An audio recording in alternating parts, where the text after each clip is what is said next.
Good morning, everybody. It's about 8 o'clock in the a.m. It is Tuesday, November 16th, 2021. We are here for the Energy for Alaska Task Force meeting of this week. And our guests this morning are members of the Interior Delegation. We don't have a fixed agenda. Well, you all know we never have a fixed agenda. But I offered this to the members as a chance to discuss fiscal proposals and budgetary proposals. Although, again, it's up to you guys. If there are things on your radar screen you feel like we should know about that you'd like to discuss, of course, we can. But again, recognizing that we still have our outstanding fiscal issue been going on. Well, let's see, I started in the legislature in 2001. It was already an old discussion then, and here we are. But before we move into the next regular session, again, I did want to offer this opportunity because we tend to get things through sound bites or at best op-eds. We don't always get a chance to hear in the public, we'll directly with the public discuss these kinds of proposals. So I wanted to offer you all that opportunity and also offer our members the opportunity to ask you questions. So I will just open up the floor. If you guys mind if we start here in the room for just opening comments? All right, you're not fast enough on the unmute, so that's the way we go. Rep. Levon, sir, good morning. Thank you, Jomo. Yeah, I guess the economic good news and bad news for Alaska going into this new year is price of oil is north of $80 a barrel. That's the economic good news. And the economic bad news is the price of oil is north of $80. Macroeconomics for the state, good news. Microeconomics for Alaskans, not so good news. Particularly our community members. Yes, price of heating oil, price of gasoline, price of energy, price of electricity is all influenced, of course, by price of resources, natural gas, oil, coal, etc. So for us in Juneau, heading down in January, we're probably going to be dealing with a rosier economic revenue forecast for the end of the current fiscal year and the beginning of the next fiscal year. What we do with that revenue projection being more favorable than when we were in Juneau 6 months ago is up to the collective 60 of us to figure out and craft a budget and move forward. I'm working on several bills that I was able to navigate through the House this last session, and they're all been referred over to the Senate, so they're queued up on the Senate side. So I'm going to be working to navigate those bills. They're banking bills, so they're really boring. Their fiscal notes are very modest, if any, so that's the good news for me. And I guess that's what's on my plate for this coming January. Thank you. Okay. Rep. Prox?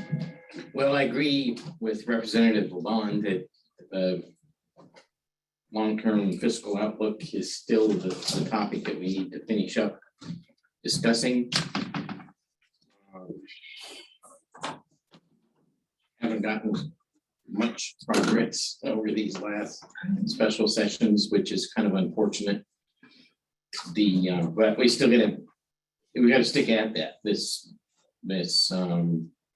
price spike in oil has to be looked at as temporary. It's maybe a little rosier than it was when we were thinking about it last year, but don't want to count on that. And we have to have some things settled going forward. We have to have some of these debates about the dividend, the amount of the dividend, the spending limit, and some of those things to bring some stability to state government, because that is going to reduce the risk for potential investors. I think that's a great deal. Now, as Rep. Levon noted, it's an uncomfortable reality, particularly for this community. Jim yells at me for using big arcane phrases for no reason. But stepping between the horns of the dilemma, that which helps the state treasury harms our local economy. Right. Because we, so many of us use heating oil, and that which helps our economy, our local economy, and businesses and residents is harmful for the state economy, and that it, again, it leaves less revenue for the state treasury. So that is one of the uncomfortable needles that you all have to thread as we try to work through this process. Yep. All right, well, I'm looking at the screen. Up in my upper left is Rep. Thompson. Sir.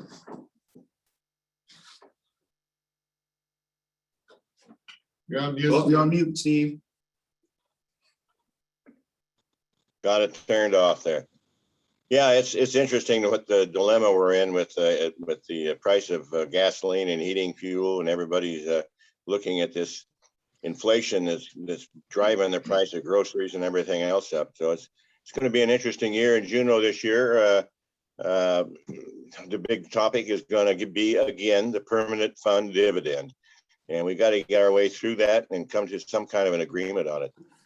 There's been other bills that have been put up. Adam Wool has one up that's going to change the whole thing with different percentages of the revenue coming in from the oil to go towards the PFD, and those type of things are going to have to be sorted out.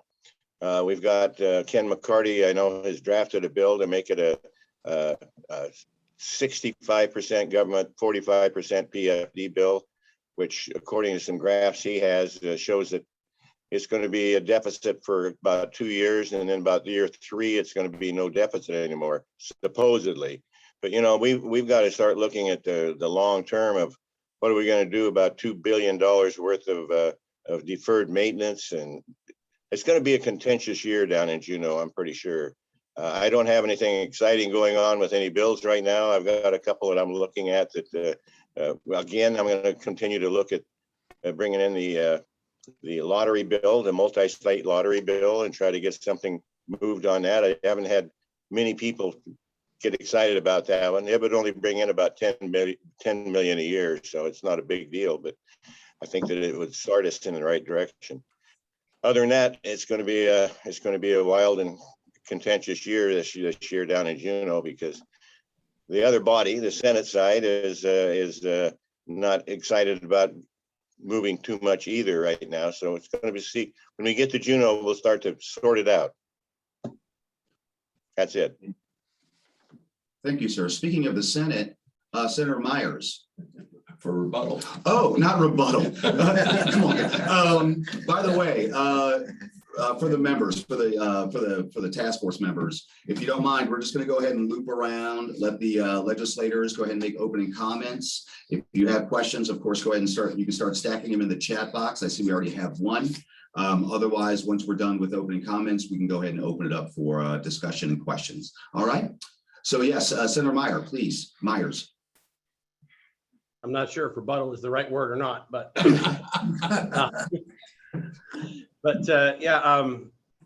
shoot, it sounds like more of the same on my end. You know, I think I spent the first 2 months of the regular session meeting with different groups, you know, FedCo and your Anchorage counterparts and the Chamber of Commerce and whoever else, and pretty much everybody said priority number 1 is a comprehensive long-range fiscal plan. And I say to myself, well, sure, that sounds great. And then we start talking about the pieces and it all falls apart, because there are so many people that go, I'm all for a long-range comprehensive fiscal plan as long as it doesn't include this. And whether that means tax or spending cuts or changes to the dividend or what have you, you know, multiple different pieces there. And that's where it all falls apart. I think the working group over the summer, you know, we gave them 6 weeks and they actually did a pretty good job given how much time we gave them. If we'd given them another month or 2, maybe they could have actually drafted a couple of pieces of legislation, but there just wasn't time for that. You know, I'm disappointed in how flat those recommendations have fallen. You know, it was a case of everybody's got to give a little bit. And, you know, a lot of people say, no, I don't want to give anything. You know, there's, you know, what I've been telling people is that every state argues about taxes and spending, and they, you know, find some sort of middle ground in there and come to some sort of workable solution for a while. And that's normal, but here in this state, we've got a 3-sided problem. And so what that does is it gives everybody the ability to say, well, my side doesn't need to give, you other 2 sides need to figure it out. And so that's why we're stuck. You know, we have to give a little bit on all 3 sides. And every time we do that, one of those 3 legs ends up falling out. And that's been going on since the Walker days, at least. And, now it's the same thing here. We've changed out 2/3 of the legislature and we end up with the same result. So we'll go back, we'll plug away. I'm not necessarily sure I see a whole lot of hope in anything different coming out. Of course, as multiple people have said already, we're dealing with, higher oil prices, which again, good for the state, bad for the economy. It looks like what we're looking at, just kind of the preliminary comments so far out in the public. It sounds like now that we've got more money, we're going to end up kicking the can further down the road to some extent. We're not coming up with a fiscal solution. We are, using that money and say, all right, that's a little bit of breathing room. Let's actually sit down and talk about this. Instead, now we're fighting over what we're going to do with the extra money. So there's good points and bad points. The oil prices being up.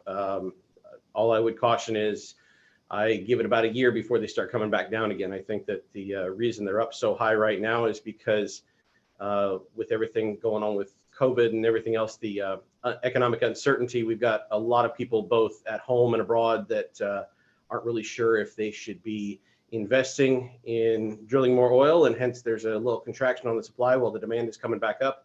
As soon as the frackers down in Texas and North Dakota figure out that, well, actually the demand isn't going away, I think we'll see some investment and the prices will drop back down around the $60 a barrel range, give or take, fairly soon. So just something for us to keep in mind. $85 a barrel oil is great, but I don't think it's going to last. So thank you. Okay, thank you, Senator Myers. And by the way, apologies. I worked for a while for Kevin Meyer, and so my tongue doesn't want to give the S. Sorry, sir. It's understandable. Growing up in Alaska, everybody looks at Fred Meyer and associates me with that name, so I'm kind of used to it. Well, thank you, sir. All right, and Representative Hopkins, good morning, sir. Thank you, Mr. Stewart. Good to see you all again. I guess I don't know if I'm last in the queue, but I'm up next. I've got a couple pieces of legislation as well that I've been working on. One of them is going to be obviously the permanent fund dividend legislation that I've introduced. And as we're all talking about the impacts of the cost of fuel on us, and I just had to have my fuel delivered and filled up in my tank in my new home. So I certainly am feeling that right now. The permanent fund dividend proposal I put forward is similar to the one that Steve mentioned about Rep. Wool's, that shares some of the PFD and some of the price of oil in the dividend some of the POMV and the price of oil in the dividend formula. Mine is a little bit richer than Adam's, and where it will escalate over the next 4 years, starting at 10% of the percent of market value and 35% of oil royalties going into the dividend check, which would start at about $1,100 check and escalate up to about a $2,800 check or so, depending on the price of oil in 2026. That, what I wanted to see about that was trying to share in Alaska's economic health, the state's economic budgetary health when the price of oil goes up. Something that many Alaskans already think the dividend comes from. So why not put it on that roller coaster as it is? And so that would be where the majority of the check would come from. But at the same time, when the price of oil goes up, as we all know it here at home, those Alaskans would also get at the same time a larger dividend check to help with that price of oil and the rising cost of goods and services that we see when the price of oil goes up. So it would match that. It also would hopefully be an incentive for developing resources on the North Slope and putting Alaskans to work and filling the pipeline, things that we need to see as well. But also would get Alaska's budget off the fossil fuel roller coaster, as more of the services, essential services that we have would be reliant on the earnings of the permanent fund and the POMV. I also have the piece of legislation, the Alaska Military Affairs Commission, creating a statewide task force, statewide tiger team. And that was something that the borough assembly and the borough mayor came forward as one of their priorities. And I'll be continuing to work on that as currently in House Finance. And that's going to be a place that we can try to develop more of that economic driver for the state. And that's going to be one of my goals here coming forward, is trying to put us on good economic footing as best we can as we try to recover. Of course, we've got the infrastructure bill that we're going to have to try to divvy out as we figure out what's exactly in that. When we get into Juneau, I'll be working on the transportation share with my Senator Myers to make sure that we are figuring out what's in there and making sure it goes to the right parts of the state, including broadband, as I saw there was one question on there. And finally, as again, we're talking about energy prices going up, but I met with the interior gas utility the other week and going to be trying to figure out how I can work with the IGU to help expand their distribution area, whether it's through some capital budget efforts to help to reach some other bigger neighborhoods like a Chena Ridge or a Farmers Loop or a Birch Hill, somewhere to help bump it up a little bit, or we're looking into some other aspects that we might need about creating service areas or just what else we can do out there to help move that interior gas utility along. And they are doing a really good job right now of expanding and increasing their depth and their distribution, but something we can do to help them is going to be a good thing. As we heard the other day here, the federal EPA rejected the state DEC improvement plan for PM 2.5. And so that 5% improvement that they were going through was not going to be satisfactory. So we've got to help increase that speed. And if we can do that from the capital budget or policy for IGU, that's going to be a benefit across the board. And off the top of my head, those are the things I've got. New baby, I've got some baby brain, so hopefully I can remember more later on in the meeting. No, you're juggling a lot of balls there, boss. So that was new information regarding air quality and the air quality plan from DEC. We actually hadn't heard that. Is that new information, Grier? I actually heard about it from a meeting from here. I wasn't on that call, but I had heard at that IGU meeting that DEC had their plan rejected. And so we're going to have to find a different way forward right now than just that 5% improvement plan. And that's what I thought came from the Energy for All Alaska meeting with DEC the other month. And so, but that was what Dan Britton said. And so it's certainly going to come down. We're going to have to keep working forward either on the point sources, which is something they're still hitting on, and then also whatever other direction we need to go. And hopefully IGU can be a bigger part of that. All right, well, outstanding. Thank you very much. All right, Jim? My Representative Crock is on. Oh, Rep Crock. Good morning, guys. Sorry, I was a little late.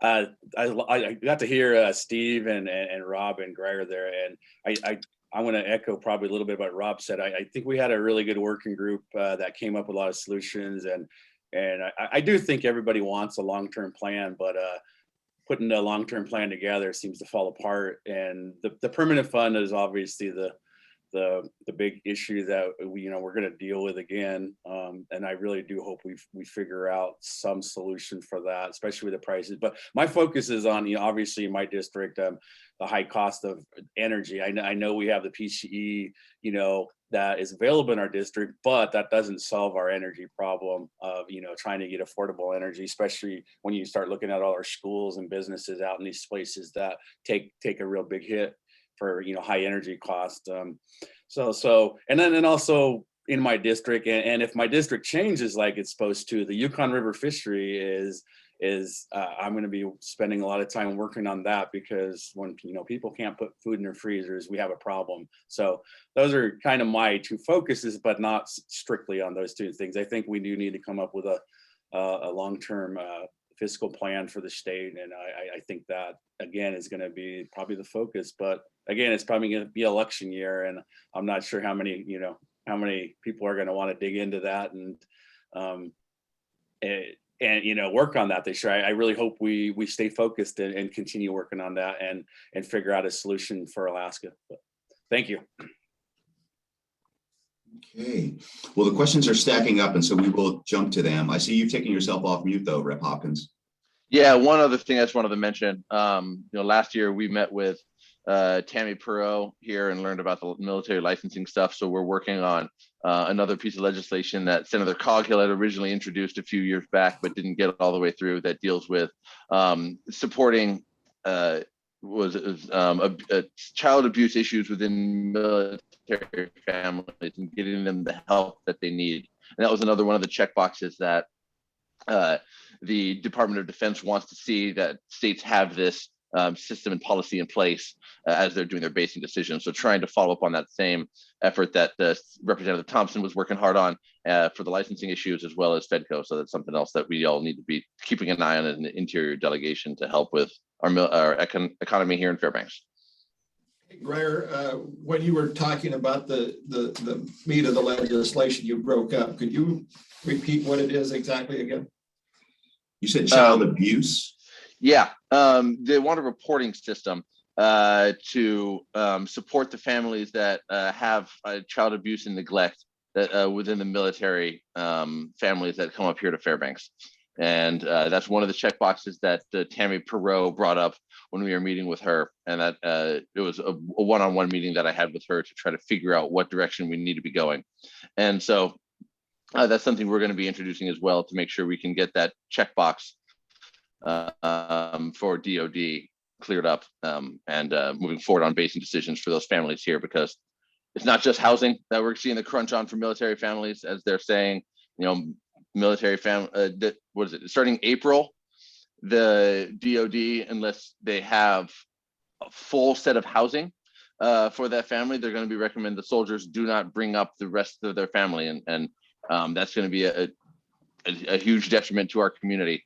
We need to have the rest of the families come up for that economic boost and not just the soldiers themselves. So that's what we're going to be trying to work on. But if we can do it through policy, because the housing, as we all heard at that housing summit the other week, that's going to be the hard part, to hard row to hoe.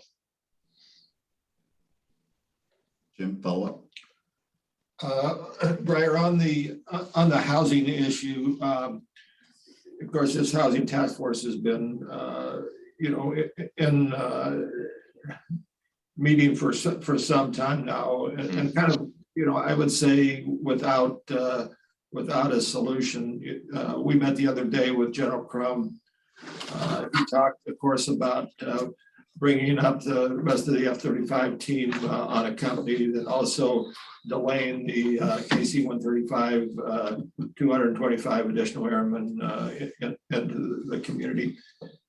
That's coupled with, the talk about the Arctic Division, which, of course, that's in the Army slate, but and it's not definite yet. But as the Biden administration Arctic strategy rolls out, I think we will see more of what that actually going to look like. But of course, we're going to see a buildup of the military in the Arctic, and the Army is going to be a significant part of that. That's going to come with substantial infrastructure that Alaska can partner with, and build infrastructure that not only is going to work for the military, but it's also going to work for our economy. And those are things that we kind of collectively ought to be working on. One of the things in this community, and actually Alaska, is the difficulty in putting in the housing that's needed.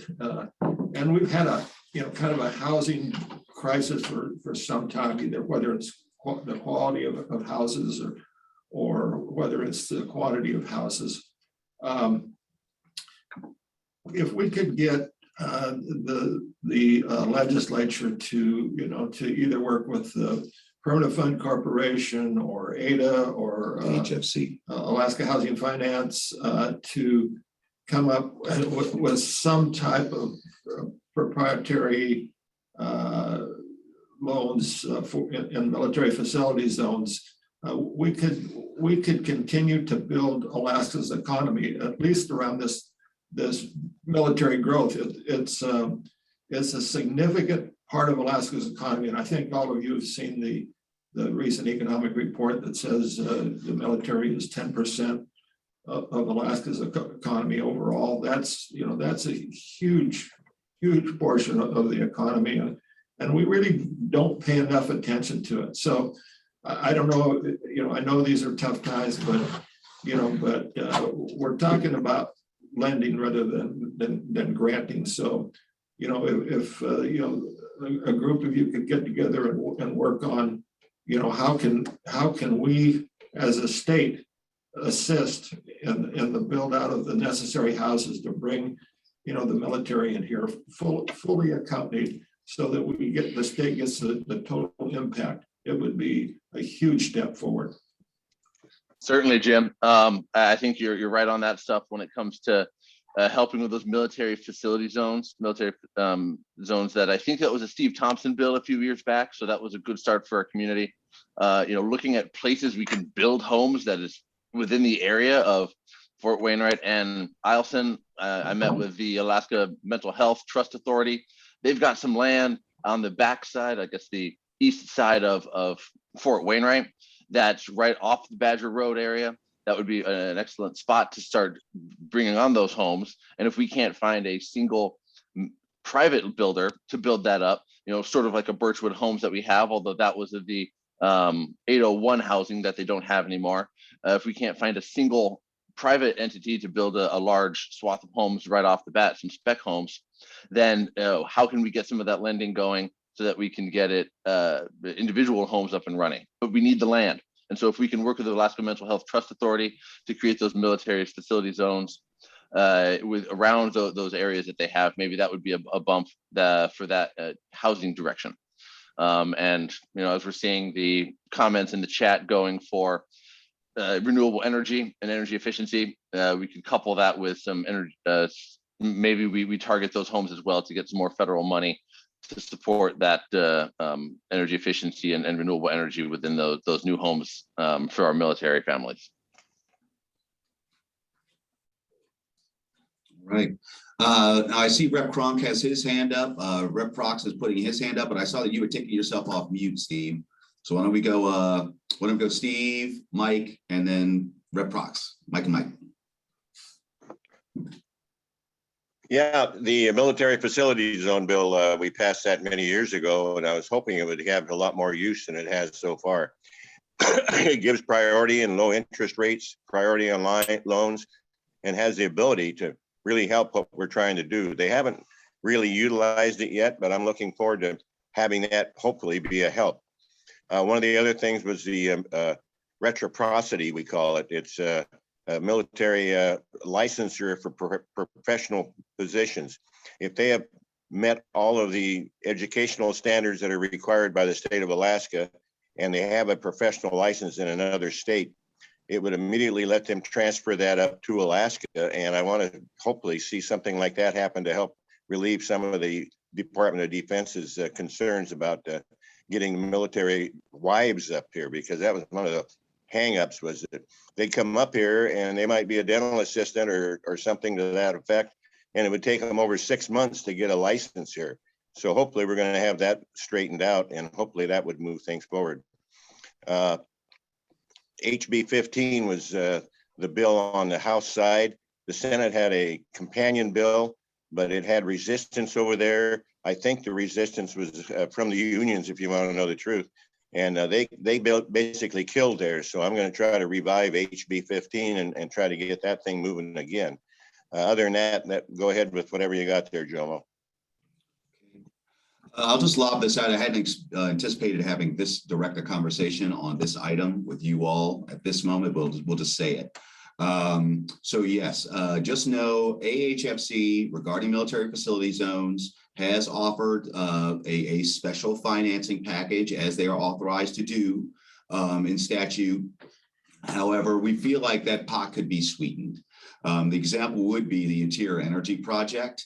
The reason that ADA was able to offer the kind of terms that the IGU received was because there had been legislative action, statutory authority given to them to operate outside of their normal bounds of lending or investment. And so we may need something similar for AHFC to really encourage them to make the kind of funds available that would really spur development. But it also occurs to Jim and I, the fact that, again, this is not just a local issue. I mean, we have our immediate issue regarding Eielson Air Force Base and Fort Wainwright. But again, this buildup of Arctic infrastructure, power projection capability is going to impact the J-Bear as well.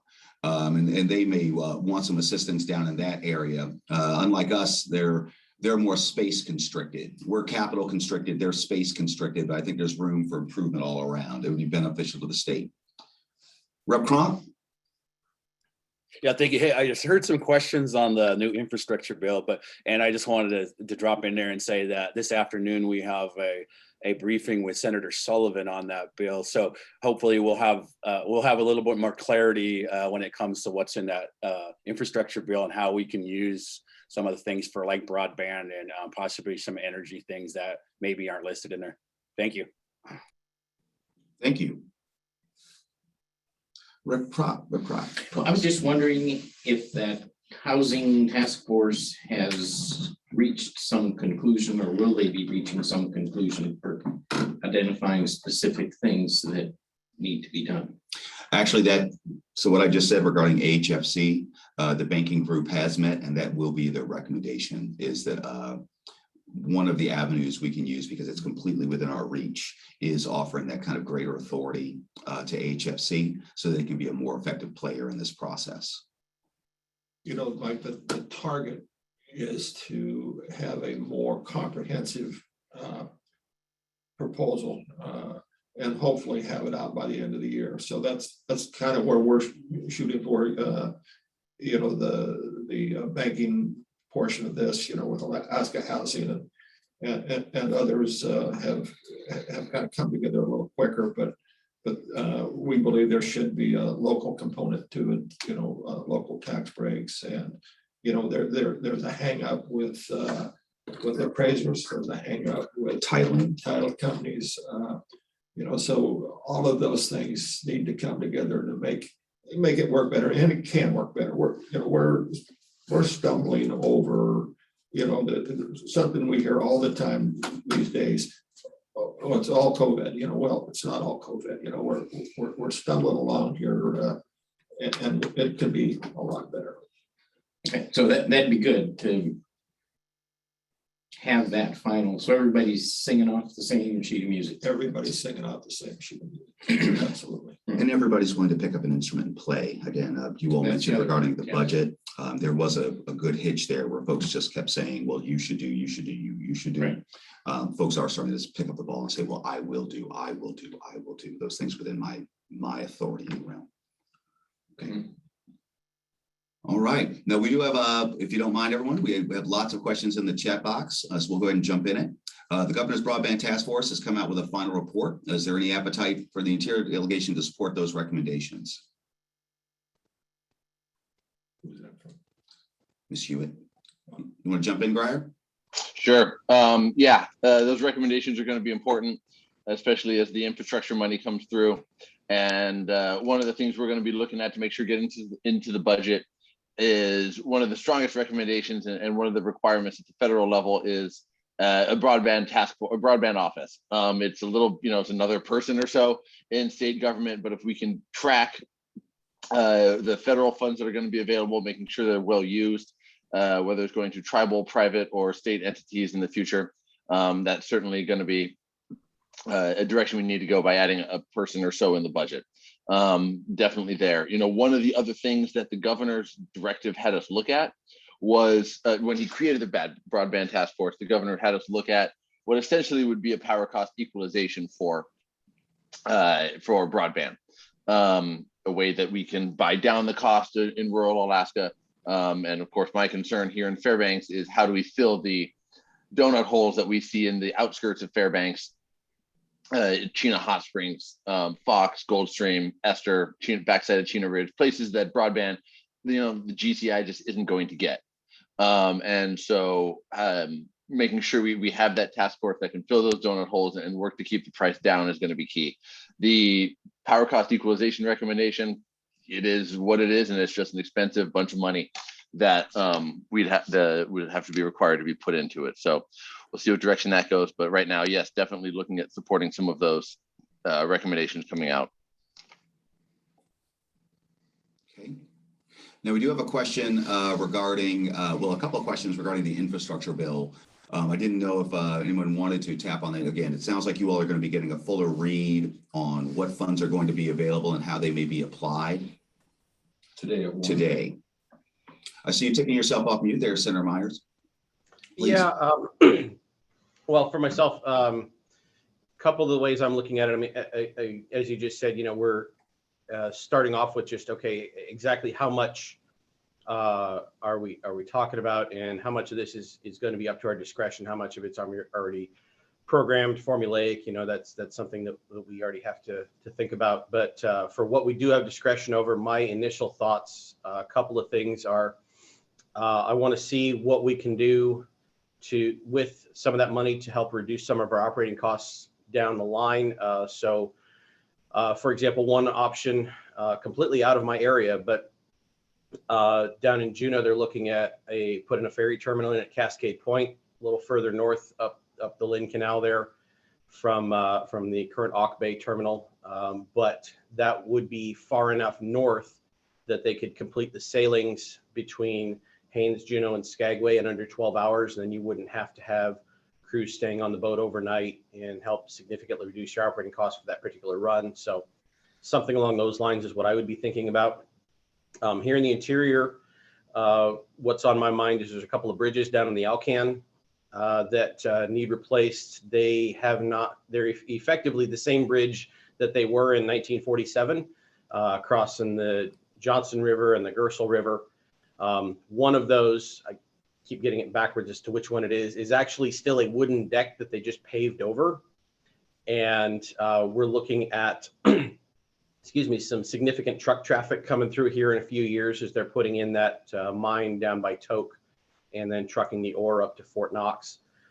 When you're talking about a set of doubles running over those bridges every 20 minutes, that's a lot of wear and tear on those bridges.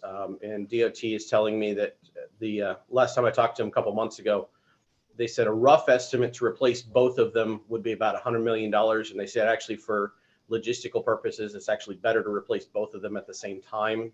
So that's something that I'm going to try to push for. Otherwise, again, my initial thought with that infrastructure money is, first off, what can we do to reduce our operating costs? I saw a couple people mentioning in the chat room power generation and stuff out in the villages. And yeah, if we can lower how much money we need to spend on PCE because we're getting a village off of diesel power, then so much the better. Same idea. Is there a road that we can reroute a little bit that will, make it so we don't have to go back and repave potholes in that stretch, every couple of years? Then, so much the better. But that's my initial thoughts of how best to use that money coming towards us. Okay, well, thank you, Senator Myers. You jumped right into it. We have a number of questions regarding things, the infrastructure package, the infrastructure funds, and how they might be utilized, particularly regarding climate change, or again, relieving the use of reducing our energy demand through use for oil demand. Any thoughts on that? Or again, it seems like we're still trying to figure out exactly what's in it and how it can be used.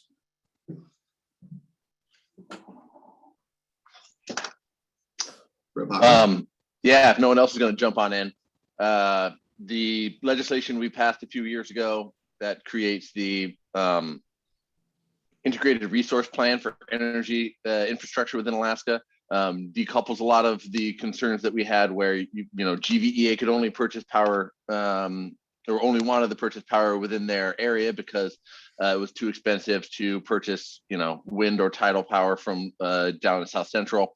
That's something that we can now guarantee that the rates are going to stay lower without the pancaking of the tariffs going through utilities. So that's not going to be an issue anymore, hopefully. And so utilizing that integrated resource plan, allowing our utilities to plan long-term for the first time, is really going to be well-timed with the infrastructure bill coming through. You know, maybe there's a place in Alaska that has a little more sun than Fairbanks.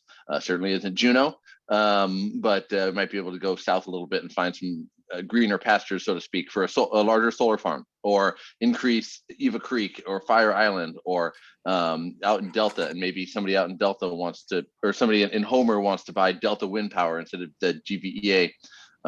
That's something that we're going to be able to look more into now that we're going to have the integrated resource plan and the infrastructure money coming in right at the same time. So that plus more charging stations to incentivize cars, and maybe some more small scale things like solarized Fairbanks, and finding some good financing for that, even better than we have now. Things that we're going to be looking at in the infrastructure bill that'll help our cost of energy. Sir Hopkins. Rep. Thompson? Yeah, I'd like for everybody to also try to work with the university. They've been working on trying to get nuclear batteries up into the remote areas and the villages. Nuclear battery buried in the ground could last for 20 years and completely electrify some of the smaller villages. R34 is the uranium that they use. That's weapons grade. The DOD will not let them go there. The university has been trying to work on R32 uranium, which is not weapons grade. And if they can get batteries out of that, we could maybe start to electrify all those villages with nuclear batteries that would last for 20 years buried in the ground even. So yeah, that's something I wish that everybody would work with the university and talk to them about. Well, there's some hands coming up now. Let's start with Mike Crom. Rep. Crom, please. I appreciate what Steve just said. I was going to kind of chime in a little bit about that, and the micronuclear things that we're talking about. I spent a lot of time down there in June talking about that, and they've been talked about for, and I was talking with Senator Hoffman. He brought that up a long time ago, and so it's been talked about, but no action on. And I think one of the things we have to overcome is some of the people I talk in villages, as soon as you bring up that nuclear word, it kind of throws them back there. So I think we need to dive into that and really get an explanation of how safe they are and stuff, because I do think those may be the answer, especially to a lot of the rural energy needs that we have for rural Alaska. Okay, I'm going to go ahead and hand it off to you here in just one second, Mike Kraft, but just I would like to make one comment. So I was down at a conference just last week. One of the sections was really was for the very novice, kind of a 101 on how electric utilities work. When it got over, I got asked, what I thought of the presentation. It was from the guys at Homer Electric, actually. And I said, well, if I had one criticism of your presentation, it gives a really great explanation of why our utilities look the way they do based on when they were individualized fiefs, disconnected and having to guarantee service in their service areas. However, it gave unduly short shrift to the situation we're in right now, which is where if we had greater interconnectivity between the utilities, we could have hopefully more efficient power generation and distribution. We would have a better capacity to bring on things like renewables because they could be balanced across the grid rather than just across a specific utilities assets. In any case, it looks like I'm hopeful that with some of this infrastructure money, and I do see Kirk Warren, I'm not putting you on the spot, Kirk, but that we might be able to get at some of that transmission and interconnectivity between the utilities and a cost-effective way. One of the big challenges with things like transmission lines is that they don't integrate into rates well for payback. Excuse me, Mike Kraft. Oh, thank you, Governor. I just wanted to caution everybody about this Robot Reliability Council and the idea that anytime in the very near term, say in the next 4 years, that there might be some advantages to the public coming from that. I'm involved in that process, and I have been for a year and a half. I've been sitting on the IC committee, and there are some issues moving forward. We're trying to work on those now, but just to give everybody a better idea of a time scheme, we're probably talking 6 years down the road before we really have any concrete actions come out of the Robot Reliability Council. that just seems to be reality. So, if we're looking at 5 or 6 years down the road, the idea that we are going to wait for that might not be very smart. And then I also want to caution people about the idea of having assets to help the interior that are somewhere down the line, whether it's Bradley Lakes, for example, or other types of projects that are not in our service area. We don't always have access to those for numerous reasons. And so the idea of maybe having something in our service area, Golden Valley service area, has a lot of advantages to it, because then our utility can control those assets and use them as they see fit. So just wanted to say those couple things. Thank you.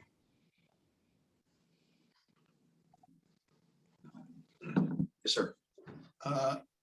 Mike Crunk, I think you were the one talking about micronuclear. One of the things that we had a presentation a couple weeks ago on the proposed Eielson project, and one of the things that was brought up is that the state of Alaska has some legislation restricting nuclear energy. And that would have to be worked on. And of course, there's a number of steps, and I think a number of years, probably 3 or 4 years before a micronuclear project out at Eielson Air Force Base will become a reality. But it is something that we should look at our legislation, which in a lot of areas is a little bit archaic and needs to be addressed, and make sure that we are prepared to move forward when the technology is ready for us to move forward. Good comments. It'd be worth following up on that specifically. Yep. So that's prospective, that's forward looking, that's excellent. I just want to note, there is a comment in the chat section. It's retrospective, but again, it's another one of those tools that would be helpful in the toolbox moving forward. There's a comment regarding energy efficiency. There were and programs that we might look at again to replenish as a move forward. One of those is the energy retrofit and rebate program. If everyone recalls, there were some, many years where AHFC had some funding in a pot where you would get an energy rating, you could make some energy efficiency improvements to your home based on the second energy rating and the improvement in your energy efficiency, you could get a rebate. As we've been thinking about ways to leverage the military opportunity, one of the ones we've thought of, again, so much of it is based on building new infrastructure, new housing. However, with something like the energy rebate program, if it was replenished, it would allow our legacy homeowners to make improvements to their homes, which would both improve their quality for our existing residents, but make it more attractive, potentially those military incoming service members as well. Something that would, to balance the new construction, but would also be an improvement of for our existing residents. And should be another one of those things that should be able to garner statewide support because it's not just our housing that could use improvement, it's housing all across the state of Alaska. Okay, we do have, 2015, thank you, Lisa. 2015 was the last year of that program. Lisa, I see your hands up, you can hop in. Yeah, I just wanted to, it's one of the things I think about a lot with the energy efficiency, and I appreciate the programs that have existed. I, as a renter back in 2011, was able to take advantage of, after 3 years on a waiting list, take advantage of interior weatherizations program in my cabin. And then after I became a homeowner, I got in on the last year of the energy rebate program. That was an amazing program, but what it requires is that the homeowner be able to put money up front. And so that can be problematic for a lot of folks. And these programs are also, at least the interior weatherization one is fairly narrow in geographic scope. But one of the things that I often think about is that as we continually look at like more sources of energy and more sources of energy, if some of that money could be put into weatherization and energy efficiency instead, then we may not need so many new sources of energy because we would be requiring less energy to electrify and to heat our buildings and homes. And so that sort of, that is where I come from when looking at the importance of energy efficiency, is that the cheapest form of energy is the one that we don't use, which is through energy savings. And so, I think that that's something that the legislature really should look at seriously, particularly with some of the federal funds that are coming into the state. Thanks. Thank you. Rep. Kronk, I see your hands up. Yeah, I just wanted to say thanks to Jim for making the statement that he did, and possibly if we have to work on the legislation needed, for the future for these nuclear energy things. I think that's a good idea. It's good timing to get started now if that's some of the legislation needs to be changed. Thank you. Okay, thank you. All right, well, we are getting near the top of the hour. It says my little clock there is saying 8:54, and I do know that the delegation members have another follow-up meeting at 9. So I would like to give them you all just a last moment to make final comments. Anything from you, LeBon? Yeah, just real quickly, anything having to do with Alaska Housing Finance and housing for military and the banking community, et cetera, if I can help, let me know. Thank you, sir. Jim. Just to follow up on that, one of the things that Jomo talked about is Alaska Housing Finance and them making special loan rates available in military facility zones, which they did. However, when we were talking to the builders, that is predicated on a 6-star house, which has to be heated. The water has to be heated by the boiler rather than a hot water heater.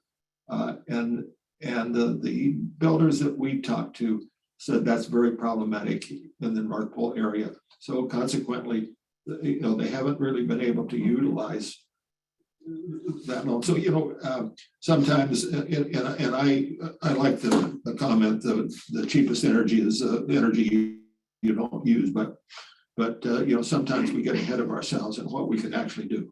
And that's an example of maybe I can help. Thank you, sir. Rep. Cox. Well, just sort of along those same lines, to try and quantify, the energy you don't use isn't necessarily the cheapest if you're not taking the capital cost into consideration and showing how that pays back. I think that's important to really think about in infrastructure projects or rebates or whatever, to just whatever we do in the long term, we have to have evidence that we think at least it's going to, that we can demonstrate that it's going to reduce costs somehow in the long run and get that money back. Yeah, so we have to be cold with the math. We have to be cold with the math. All right. Well, I'm now going to turn to the screen. Rep. Kronk, Senator Myers. Any final comments? Rep. Hopkins? Rep. Thompson? Rep. Hopkins, please. Sure, thanks. Yeah, there is always a little bit of a concern, especially for utilities, when they see less energy being spent on a home. Oftentimes they have to amortize that over all the rest of the kilowatt hours. But when it comes to a home and a business, it still is the least expensive energy used if we can cut down on the energy demand. Looking forward to finding ways within the infrastructure bill to support Alaska's economy.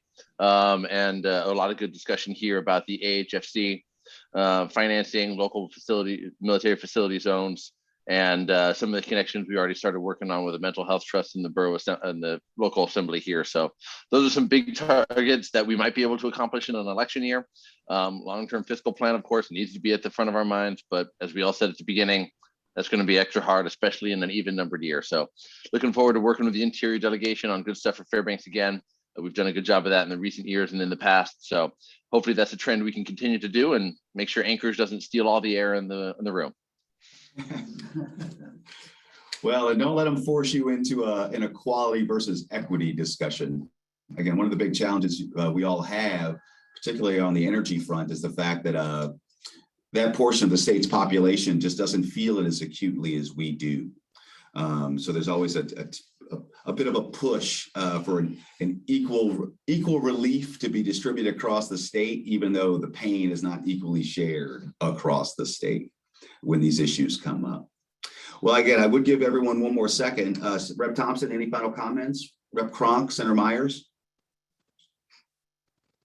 All right. Well, I just wanted to say from all of us to all of you. Oh, Rep. Thompson, please.